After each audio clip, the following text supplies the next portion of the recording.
오늘 하나님의 말씀은 여호수아 3장 14절부터 17절까지의 말씀입니다.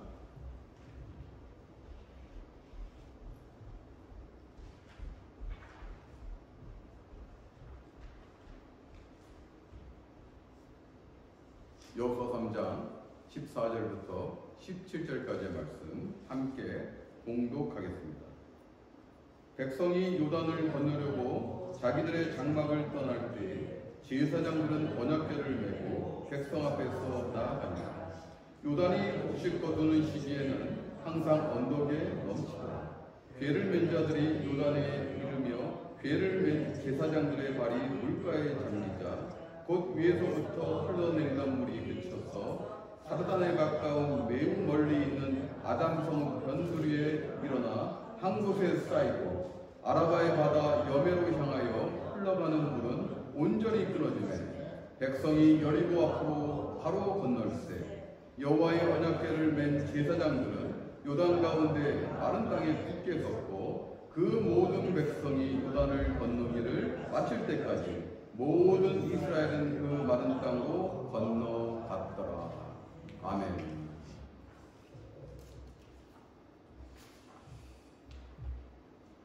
사랑하는 성도 여러분, 우리의 삶은 분명 광야를 걷게 되어 있습니다. 그런데 이 광야가 우리에게 어떤 의미일까? 오늘 여러분들은 약 3,500년 전에 인간들의 그 모습 속에서 광야를 걷는다는 것이 어떤 모습일까? 그리고 우리에게 어떻게 적용되어야 될까? 한번 살펴보기로 하겠습니다. 이스라엘 민족은 애굽, 즉 이집트에서 오랜 시간 종살이를 하게 됩니다. 그런데 하나님께서 강권적으로 은혜로 홍해를 건너시게 합니다.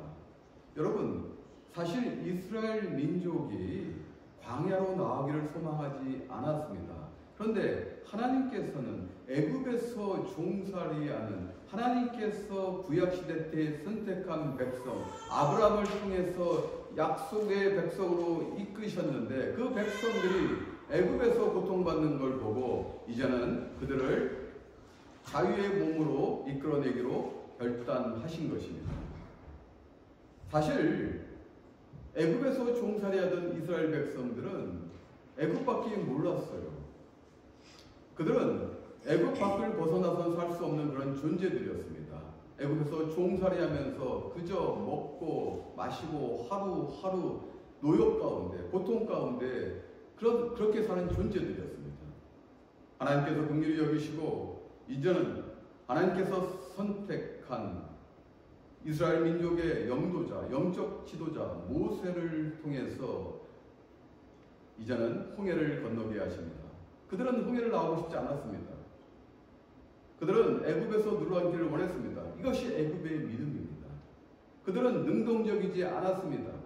수동적이었어요.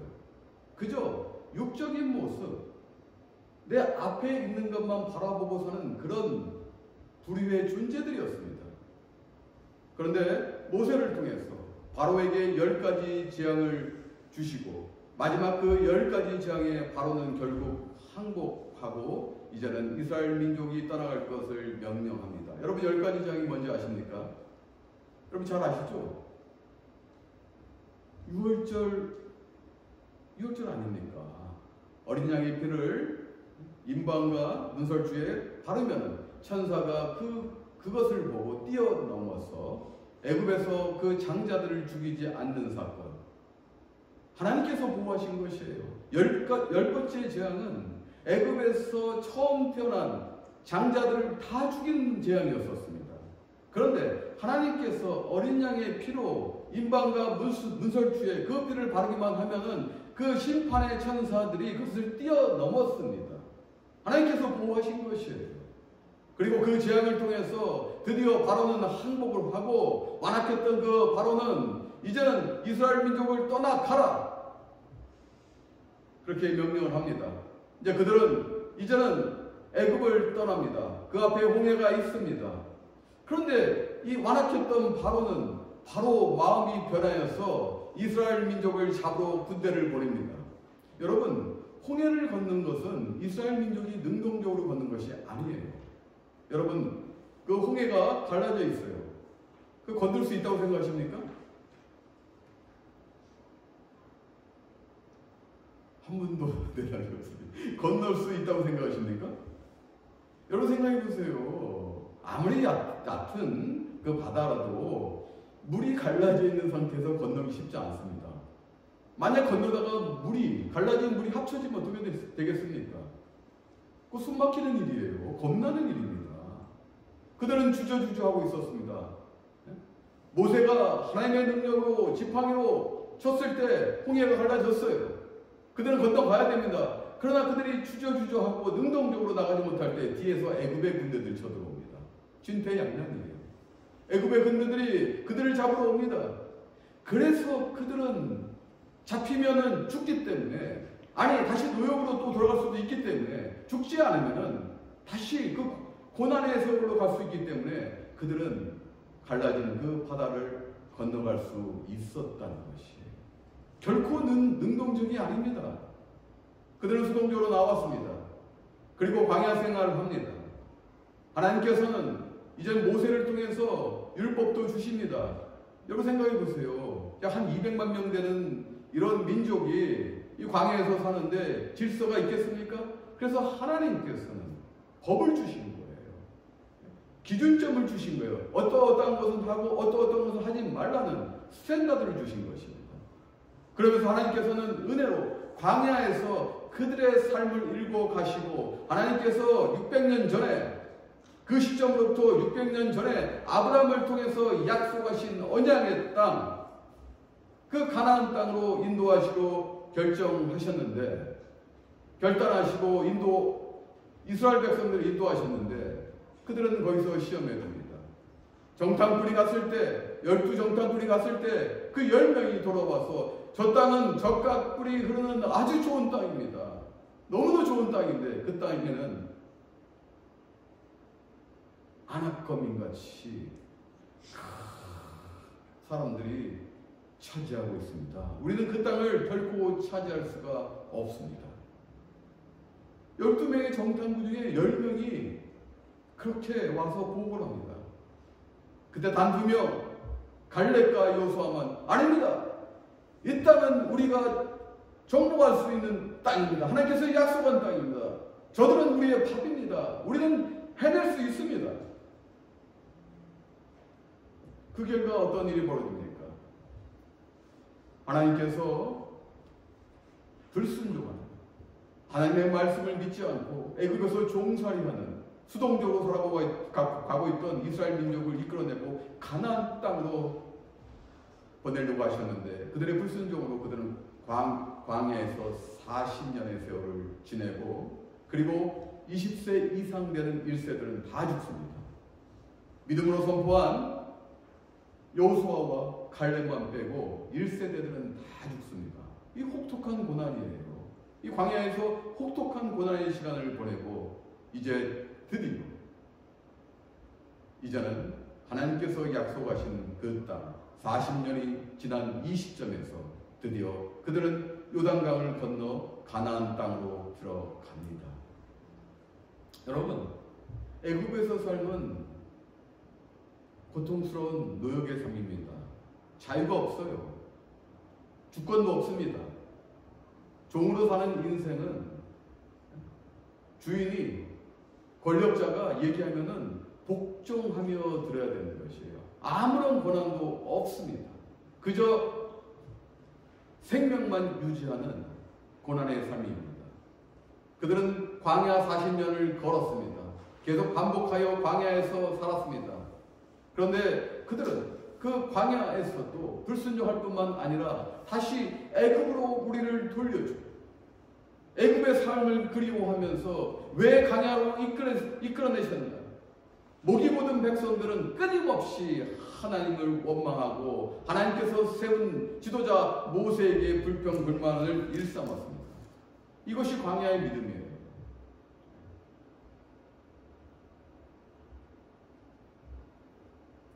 광야의 믿음은 하나님께서 주신 만나, 그저 값없이 매일같이 만나를 주셨음에도 불구하고 그 나중에는 그 만나까지도 불평합니다.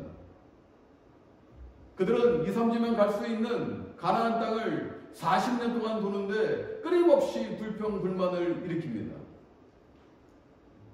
왜 우리가 만나만 먹고 살아야 되나? 다시 애굽으로 돌려줘. 과거로 돌려줘.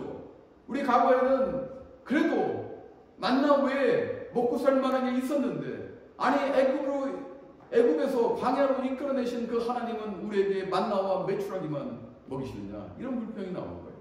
처음에 만나를 먹을 때는 꿀 같은 가자라고 이야기했던 그들은 광야에서 끊임없이 불평, 불만을 일삼합니다. 다시 과거로 돌아가고 싶은 거예요. 사랑하는 성도 여러분, 여러분의 삶 가운데서 가장 하지 말아야 될 것이 과거로 돌아가는 것입니다.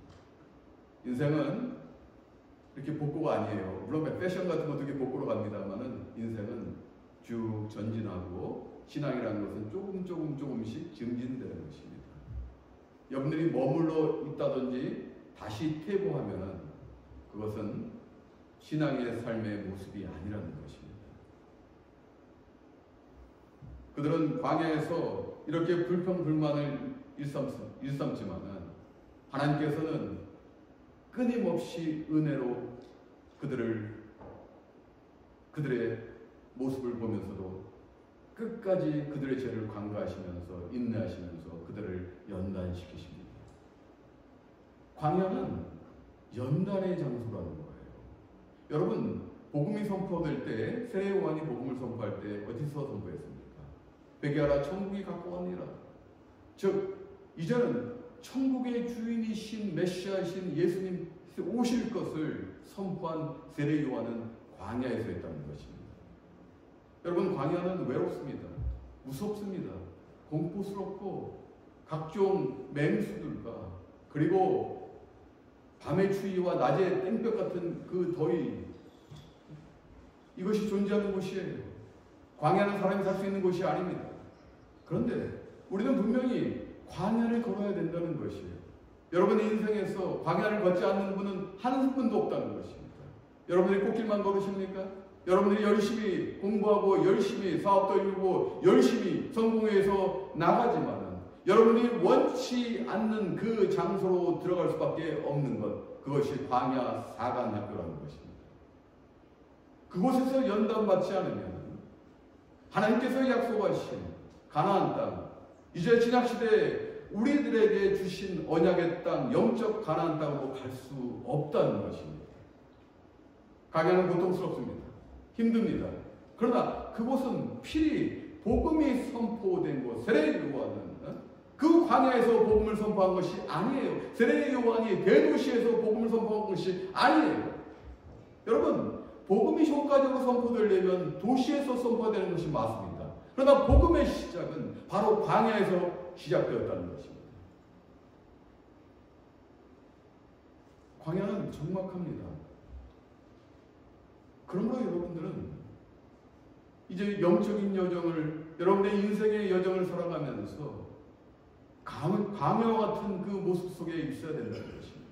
여러분의 등불을 끄십시오. 번잡한 등불을 끄십시오. 내가 살면서 살아왔던 교육, 경험, 내가 쌓아낸 나의 고정관념, 내가 만들어둔 내 성, 그리고 분주함으로 인해서 듣지 못하는 것, 그러나 광야는 들을 수가 있습니다. 너무도 적막하고 너무도 조용하기 때문에 미세한 하나님의 음성을 들을 수가 있다는 것입니다. 회개하라, 천국이 가까워합니다. 이것은 여러분들이 분주하면 들을 수가 없어요. 여러분들 하늘을 보십시오. 불빛이 많은 대도시에서 별을 볼 수 있습니까? 아니에요.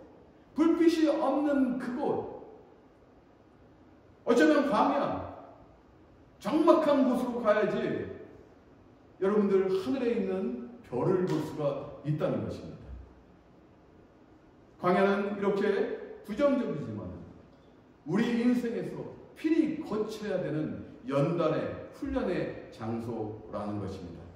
이 이스라엘 백성들은 이제는 40여 년간 1세대도 죽고 그 2세들은 다시 훈련받고 연단받으면서 광야에서 처져간 삶을 살면서 이제는 하나님만 바라보게 됩니다.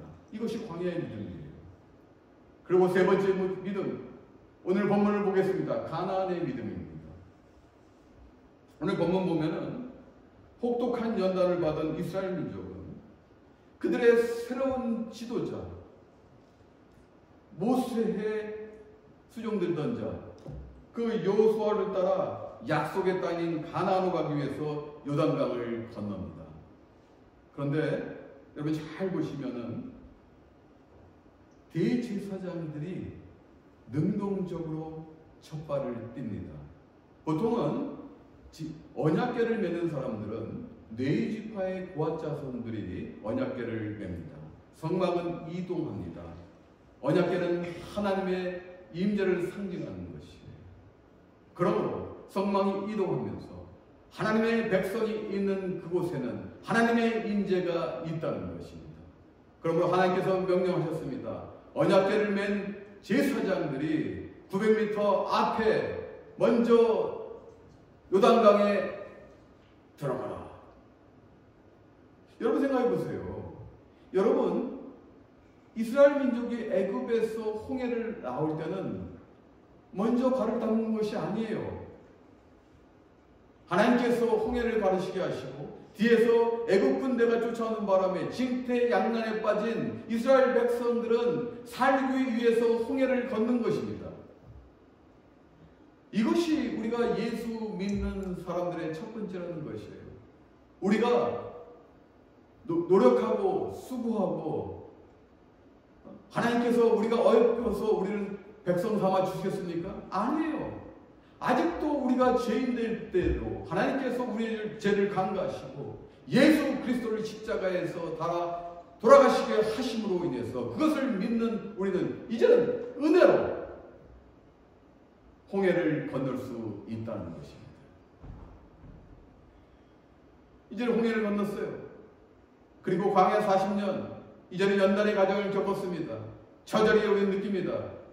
우리 스스로 할 수 있는 것이 아니라 하나님만 바라보고 하나님의 기적과 능력에 임할 때 우리는 우리의 영적 여정을, 인생의 여정을 살아갈 수 있다는 것을 느낄 수가 있는 것입니다. 여러분 예수 믿는다고 해가지고 이제 난 천국 가니까 아무것도 안 해도 돼. 그거 아닙니다. 처절히 여러분 삶 가운데 환경과 상황 가운데서 오는 대적들, 오는 문제들, 복잡한 이 세상에서 어떻게 그리스도의 사람으로 연단받고 그곳에서도 신앙의 모습을 지키고 승리해 나가야 됩니다. 이것이 광야의 삶이에요. 그리고 세 번째로 이제는 홍해를 건널 때는 수동적으로 건넜던 그들이 드디어 능동적으로 첫발을 뗍니다. 믿음의 첫발을 뗍니다. 그들은 훈련 받았어요. 성숙됐습니다. 이제는 만나 주십시오, 맺혀 주십시오, 그것이 아니에요. 그들은 능동적으로 이제 하나님께서 주신 그 약속의 땅을 위해 내가 첫발을 내딛겠습니다. 그 당시에 곡식 거두는 시기 대학력으로 3월 4월경입니다. 이스라엘 유대 달력으로는 니산월 11경, 1월 11경입니다. 그 시기에는 요단강의 물이 범람합니다. 폭이 높이도 한 3, 4m 되고 이 폭도 한 30m 정도 꽉 찹니다. 물이 가득한 그곳에 이제는 공포나 두려움이 아니라 믿음으로 첫발을 디뎠다는 거예요. 성도 여러분, 이제는 여러분들이 광야를 걸으셨다면, 이제 하나님만 바라보신다면, 여러분이 힘이나 노력이나 수고로 할 수 없다면, 그리고 하나님의 능력에 덧 있고 그것으로 승리하기를 원하신다면, 훈련받은 성도들은 이제는 요단강 첫발을 내리십시오. 그럴 때 하나님께서 어떻게 하셨습니까? 그 당시 여리고, 요단강을 건너면 첫 번째로 싸워야 될 대상이 여리고인데, 여리고는 가나안 땅 동서남북의 교통의 요충지입니다. 그 여리고부터 북쪽에 있는 사르단 그 변방의 아담 성읍에 하나님께서 첫발을 내딛었을 때 거기서 물을 쌓으셨다는 거예요. 물이 더 이상 내려오지 않게 했다는 것입니다. 여러분, 요단강은 이 북쪽에 헬몬산이 있습니다. 약 한 2,850m 되는 헬몬산이 있는데, 헬몬산에서 눈이 녹고 봄에 팔레스타인 지역에서 봄에 이제 비가 오면서요, 여기에 갈릴리 쪽으로 옵니다. 이 갈릴리 호수에서 여매 쪽, 사해라고도 하죠. 그쪽으로 흘러 내려가는 강이 요단강입니다. 곡식 거두는 그 시기에는 물이 범람하고 물살이 굉장히 빠릅니다. 보통 때는 우리가 걸어서 건널 수 있지만은 이 시기에는 걸어 건너기에는 어려운 시기입니다. 그런데 이제는 제사장들은 믿음으로 언약궤는 하나님의 인재의 상징입니다. 이제는 하나님과 함께 하기로 소망합니다. 그리고 첫 발을 내밀었던 거예요. 이것이 3단계입니다. 이제 가나안으로 들어가기로 갈망하는 믿음이라는 것입니다. 사랑하는 성도 여러분, 여호수아의 멘토이자 지도자인 모세는 가나안 땅을 들어가지 못하고 여호수아가 들어갑니다만, 모세의 삶을 보시게 되면은 120년을 살았습니다. 19세기에 시카고의 유명한 부흥사이자 목사님이신 니엘 무디는 모세의 삶을 3단계로 구분합니다. 모세는 히브리 사람인데 양자로 애굽의 궁에 들어가서 40년을 살게 됩니다. 이때 니엘 무디는 모세의 삶을 I am somebody, 나는 뭔가 특별한 사람, 모세는 특별한 사람, 애굽의 왕자로서 권세를 누리고 살았던 모세는 I am somebody라고 정의를 했습니다. 그는 노역장에서 히브리 사람들을 핍박하는 애굽 사람을 쳐 죽입니다. 그것이 발각이 돼서 도망을 가는데 어디로 도망가냐면 미디안 광야로 도망갑니다. 거기서 40년을 목자로 살아요. 그 당시에 가장 비천한 직업이 목자입니다. 애굽의 왕자였던 그 모세는 그 40년을 뒤로 하고 그 40년은 미디안에서 목자로 삽니다. 디엘 무디는 이 인생을 이렇게 규정합니다. I am nobody. 그리고 하나님께서는 이제는 그 광야에서 정말 쓸모없이 그리고 허망한 삶을 살던 그 모세, 그러나 겸손해진 애굽의 왕자가 아닌 목자로서 이제는 겸손해진 모세를 부릅니다. 그리고 모세는 그 40년간 이스라엘의 지도자로서 이제는 가나안 땅에 들어가기 전까지 인도해 내고 이끌어갑니다. 디엘 무디 목사님은 그 인생을 I am God's body 라고 규정합니다. 이 3단계로 규정합니다. 이와 같이 이제 이스라엘 민족은 이제는 우리는 하나님께서 선택하시고 언약으로 맺어주신 이 백성들은 이제는 우리의 노력과 수고와 힘만 의지하지 않습니다. 가장 큰 것은 하나님을 바라봅니다. 기대합니다. 소망합니다. 열망합니다.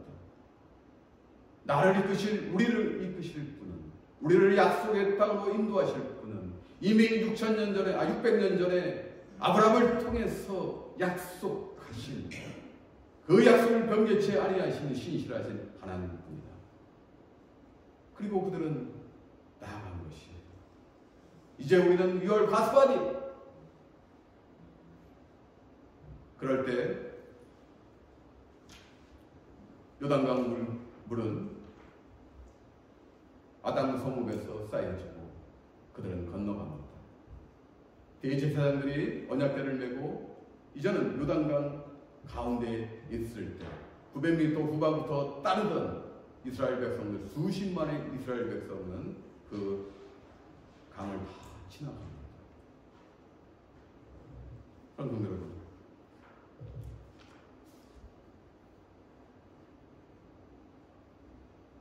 이 믿음의 절정에 이르십시오. 여러분 지금도 광야를 걷고 계십니까? 고통받고 계십니까? 힘들어하십니까? 하나님이 보이지 않습니까? 예수를 믿는다 하면서도 예수님이 안 보입니까? 예수님이 메시아로 여겨지지 않고 그리고 우리를 이끄시는 만왕의 왕으로 느껴지지 아니하십니까? 사랑하는 성도 여러분, 이제는 여러분들 주위에 있는 것들을 끄십시오. 여러분 마음속에 있는 것들을 끄십시오. 분주했던 나의 삶, 인생을 돌아보면서 나의 여정 가운데 하나님을 보지 못하는 방해되는 요소들, 예수 그리스도를 구주로 믿지 못하는 나의 삶의 모습들을 보십시오. 여러분 내면에서부터 보지 못한다면 여러분들은 결코 그리스도를 볼 수가 없습니다. 여러분 내면에서부터 성찰하지 못한다면 결코 그리스도를 인정할 수가 없습니다. 여러분 내면에서부터 여러분들이 역사하지 못하면 여러분들은 그리스도의 삶을 살아갈 수가 없습니다. 은혜와 사랑과 능력의 삶을 살아갈 수가 없습니다.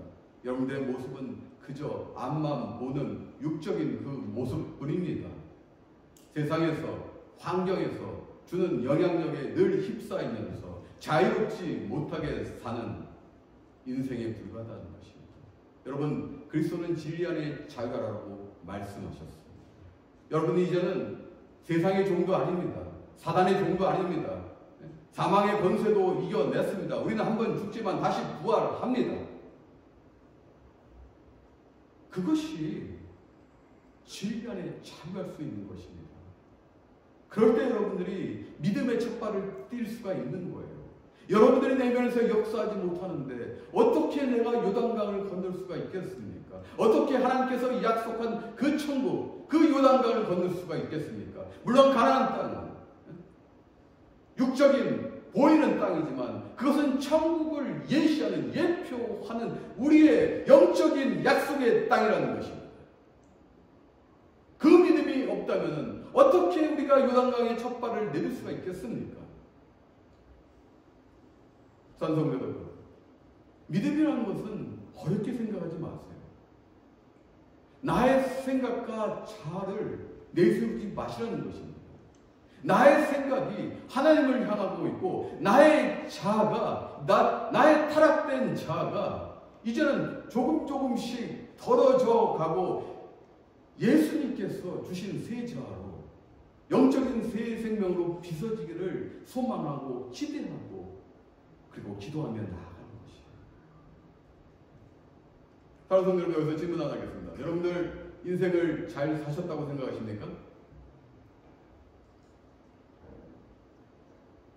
한 분도 안 계시네요. 인생을 잘 사셨다고 생각하시는 분은 안 믿으셔도 돼요.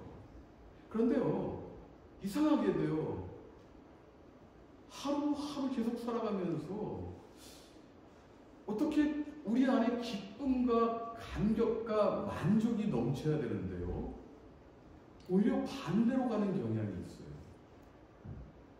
기쁨이 없어요. 감격이 없습니다. 안식이 없어요. 늘 쫓기는 인생 같은 그런 삶을 살아요. 내 앞에 있는 놀라운 영적인 천국, 그리고 예수 그리스도가 다시 올 때 그 천국이 준비되어 있음에도 우리는 안식하지 못해요. 왜 그럴까요? 사랑하는 성도 여러분,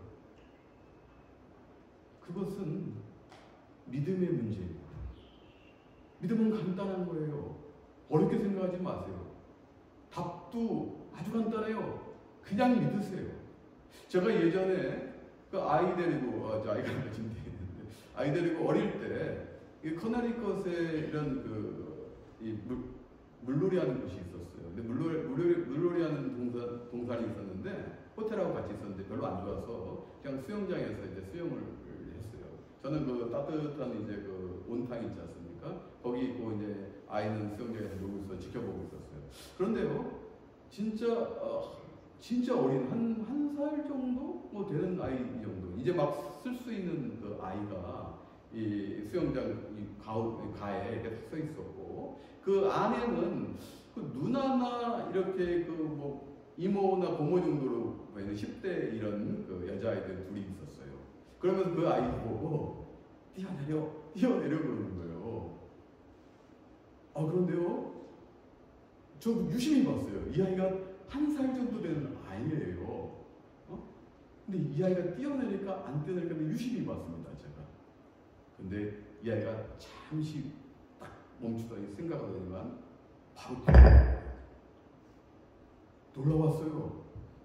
이 아이는 그 물속에 있는 10대 이모든 조카든 누나든 이모든 고모든 조카든 아이든 그 10대 소녀들의 말을 믿고 그 몸을 맡긴 거예요. 그저 뛰어내렸어요. 그 10대 소녀들은 그 아이를 받고 또 즐겁게 물놀이 하였다는 거예요. 믿음이라는 이거예요. 여러분들이 기대해야 될 곳이 있어야 돼요. 의지해야 될 곳이 있어야 돼요. 여러분, 외톨이가 되시면 안 돼요. 여러분들이 힘겹게 살아가고 있지만은, 성공한 인생같이 보이지만은, 그러나 여러분들의 종말은 똑같다는 것입니다. 개인적인 종말론은 똑같다는 것입니다. 누구나 한번 그 사망의 권세, 육적인 권세를 넘어갈 수 없다는 것이에요. 그건 똑같습니다. 그런데요, 믿는 사람은 다르다는 것입니다. 믿는 사람들은 다시 부활하는 그 권세가 있다. 이거 믿으세요. 그러면 이 삶이 얼마나 기쁘겠어요. 얼마나 능력이 있겠어요. 나는 이미 정해졌는데 예수 그리스도께서 나를 믿음을 선택해 주시고 내가 믿는 그 순간부터 나는 이미 진리 안에 자유하는데 왜 못 누리십니까? 왜 기쁨이 없겠습니까? 이것이 능력입니다. 여러분, 사랑과 은혜만 생각하지 마시고 능력을 생각하셔야 돼요. 사랑과 은혜로 주님께서 부어주셨다면 그 능력으로, 기쁨으로, 감격으로 하루하루를 사셔야 된다는 것입니다. 얼마나 이것이 안식입니까? 여러분, 돈이 안식을 줄 것 같아요? 여러분, 명예나 권세나 이런 것이 안식을 줄 것 같아요? 권세도 건불이 10년이라고 했습니다. 돈도 영원할 것 같죠? 삼성 정도 되면 내가 조금 인정을 하겠어요. 그렇지 않으면 돈 있다고 얘기하지 마세요. 그것도 우리를 지켜주지 못하고 우리를 완전히 기쁘게 할 수가 없다는 것입니다. 사랑하는 성도 여러분, 이 모든 것은 하나님께서 주관하시고 그리스도께서 우리를 은혜로 삼으셨다는, 이제는 능력의 장으로 나가십시오. 믿음의 첫발을 띄십시오. 여러분들의 주신 산지들을 다 정복할 수 있는 믿음의 첫발을 띄십시오. 어떠한 역경과 환난 가운데서, 어떠한 환경 가운데, 어떠한 상황 가운데서도 하나님이 나와 함께 하시면, 그리스도의 능력이 함께 하시면 내가 첫발을 때리라, 믿음으로 내 첫발을 때리라. 나아가십시오. 하나님께서 길을 열어주시고 물을 끊으시고, 그리고 여러분들에게 각자에게 약속한 그 땅으로 인도하십니다. 이런 능력의 사람 되십시오. 기쁨의 사람 되십시오. 그리고 하루하루 한 걸음 한 걸음 주님과 함께 동행하시면서 승리하십시오. 하나님께서는 분명히 믿음의 자녀들을 그냥 놔두시 아니하시고 영광의 자녀로 이끌어 가십니다. 이걸 믿으시면서 오늘도 승리하시고 영광의 자녀로 나가시기를 주님의 이름으로 축원합니다.